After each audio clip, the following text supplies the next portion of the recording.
2 মিনিটে আপনি একটা কোরআন খতমের নেকি পাবেন ইনশাআল্লাহ। বিশ্বাস করলেন না?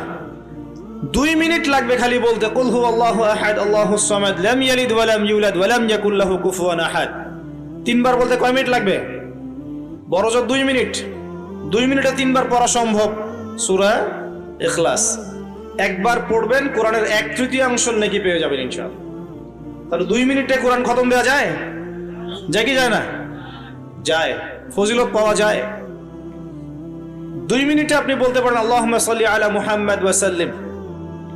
আমরা বলি না যে 10 মিনিট সময় দে, 10 মিনিট সময় বস গল্প করি, হ্যাঁ 10 মিনিট ফোনে নষ্ট করেন, 10 মিনিট আড্ডা পিটান, বন্ধুদের সাথে আসরের মধ্যে বসে পড়েন।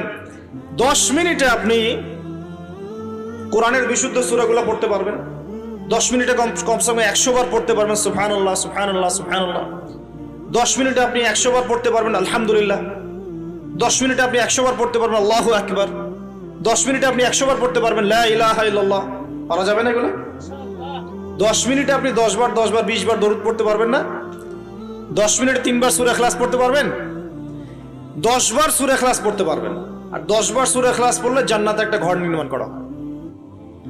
10 বার সূরা ইখলাস পড়লে জান্নাতে ঘর পাওয়া যায় ইনশাআল্লাহ। তো সময়ের মূল্যায়ন করতে হবে কি হবে না?